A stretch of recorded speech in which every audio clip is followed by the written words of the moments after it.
Hey, what up everybody? This is Stevie Breach coming to you here on the way to the gym. I know some of you guys might be saying, wow, Steve, you just uploaded a 50-minute podcast video and now you are coming back for another video within minutes. But I got things to say. Here I am in the car. I just listened to Ravi, Assault and Battery 777. Assault and Battery, but my trunks they ever ready. And he was talking about WrestleMania 31 versus WrestleMania 32. And it got me all fired up, Daddy. I can honestly say that WrestleMania 31 is going to be a fun time. I'm glad we're coming. I can honestly say that the only thing that bums me out about this year's WrestleMania is that I have to remember basically that I'm shelling out all this money to hang out with my buddies. But it's just weird that I'm not going to some big extravagant place. It's sort of like Ravi said in his video. He was really hoping to come out to the West Coast, basically in somewhere that he's always wanted to be. He likes the feeling of knowing that WrestleMania is going to be over and we're going to be outside of the arena and it's only 9 o'clock at night. It's not going to be like last year where it's midnight and basically what are we going to do? It's late. Your whole night is pretty much, in the can. Last year we went to Bourbon Street, and that was a plus. But I don't really know what Santa Clara is going to have to offer for, midnight fun for the stuff going down for, after WrestleMania. But I think a lot of people are putting too many eggs into the WrestleMania 32 basket, saying that basically WrestleMania 32 is going to be bigger, it's going to be better. I know that a lot of people thought that WrestleMania 29 was going to be one of the biggest WrestleManias of all time because of the fact that it was the New York, New Jersey market. And basically when it came down to it, all they did was a Rock versus Cena rematch, Mark Henry versus Ryback, CM Punk versus The Undertaker. And I know a lot of people, thought that was going to be a really good match. With a lot of CM Punk matches going up against a lot of the bigger guys, I just don't see CM Punk as being the guy who was going to break Undertaker's streak. It didn't really make any sense to me that, out of everybody that he's gone through, Shawn Michaels, Triple H, Batista, Edge, CM Punk was going to be the guy to beat him. But then again, I didn't think Brock Lesnar was going to beat him at WrestleMania 30 either. But, a lot of people are saying that WrestleMania 32 is going to have Undertaker's retirement match. Stone Cold Steve Austin is going to come out of retirement for one more go-round. I don't know. I mean, if those things happen, they happen. I think that, honestly, if you look at football in Dallas Cowboys Stadium, basically, Dallas Cowboys Stadium is a new attraction. It's been open for a few years. Of course, everybody knows they had the Final Four there.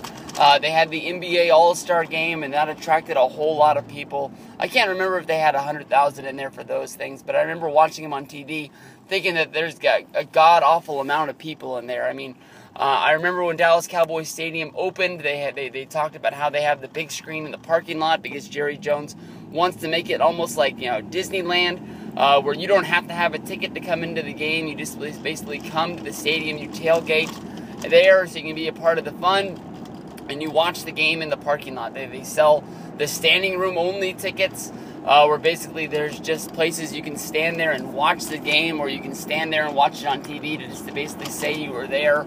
It's just a big thing to attract fans, and it's still a new place. If you watch this year when the Dallas Cowboys had their home opener, you would think that every Dallas Cowboys fan from around the world would want to be there to welcome in the Dallas Cowboys this upcoming season, seeing if they can push them in the right direction of them going towards another Super Bowl. But that crowd was 75-25 San Francisco 49er fans. I think that Dallas Cowboys Stadium easily could be the biggest selling point for WrestleMania 32 over anything. There's no guarantee that Stone Cold's going to be there. There's no guarantee that Undertaker's going to wrestle one last match. After watching the Undertaker versus Brock match from WrestleMania 30, I honestly hope that we never see Undertaker wrestle ever again. Even from seeing his pictures on Instagram with Michelle McCool and seeing random pictures get uploaded up onto the internet, Twitter and such, I know that he's not dyeing his hair right now, and maybe if he dyed his hair, he'd look a little bit younger. but the dude looks old, and I know that his character is he's some sort of a dead man, and it just doesn't work for me. He's just not the Grim Reaper anymore. I just think that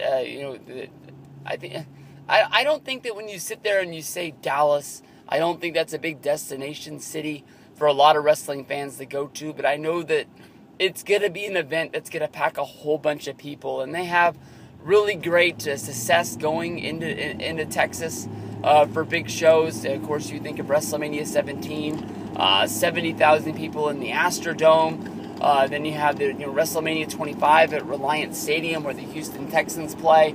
I can't remember how many people were there, but you got to think it was in the 70,000 range. But I don't know.